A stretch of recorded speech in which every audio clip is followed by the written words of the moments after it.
18 сәуірде қолайсыз ауа райына байланысты еліміздің 11 өңірінде ескерту жарияланды деп хабарлайды Закон.kz. Күндіз Ақмола облысының солтүстігінде, батысында, шығысында көктайғақ болып, жаяу бұрқасын жүреді деп күтіледі. Облыстың солтүстігінде, оңтүстігінде тұман түседі. Облыстың солтүстігінде, оңтүстігінде тұман түседі.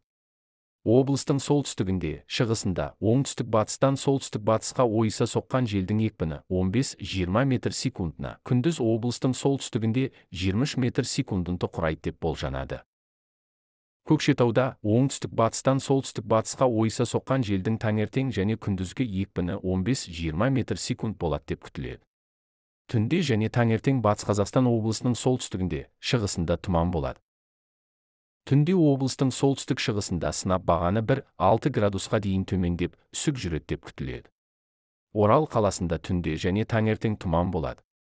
Түнде ауа температурасы 1-3 градус суық болып, үсік жүруі ықтимал.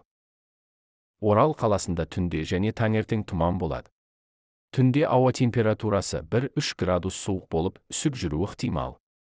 Қызылорда облысының солтүстігінде, орталығында тұман болады деп болжанады. Түнде облыстың басым бөлігінде ауа температурасы 1-6 градусқа дейін суытып, үсік жүреді деп күтіледі. Қызылорда қаласында түнде сынап бағаны 1-3 градус суықты көрсетіп, үсік жүруі ықтимал. Алматы облысында күн жауын-шашынды, жаңбыр соңы қарға ұласады. Таулы аудандарда қатты жауын-шашын, көбінесе қар, жаяу бұрқасын жүреді деп болжанады. Таулы аудандар мен тау етегінде тұман, көктайғақ болады деп күтіледі. Солтүстік-батыстан жел соғады. Облыстың оңтүстік жартысында соққан желдің екпіні 15-20 метр секунд. Облыстың таулы аудандарында кей уақыттарда 23 метр секунд құрайды. Түнде облыстың солтүстігінде, тау етегіндегі аудандарда сынап бағаны 3 градус суықты көрсетеді, үсік болады. Күндіз ауа температурасы 3-8 градус жылы. Облыстың таулы аудандарында солтүстігінде сынап бағаны 1-6 градус суықты көрсетеді, үсік жүреді деп күтіледі. Алматы қаласында түнде және таңертең жауын-шашын, жаңбырдың соңы қарға ұласады. Тұман, көктайғақ болады деп күтіледі. Солтүстік-батыстан жел соғады. Түннің бірінші жартысында соққан желдің екпіні 15 метр секунд құрайды.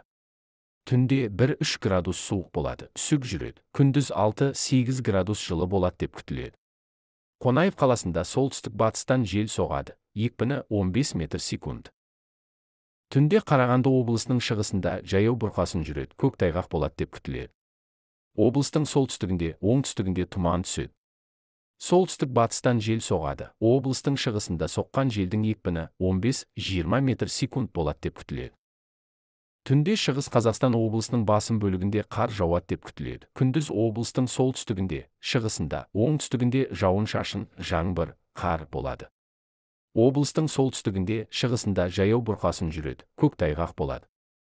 Облыстың солтүстігінде, шығысында, оңтүстігінде батыстан, солтүстік-батыстан соққан желдің екпіні 15-20 метр секунд, кей тұста 25 метр секунд құрайды. Өскеменде батыстан, солтүстік-батыстан 15-20 метр секунд жылдамдықпен жел соғады.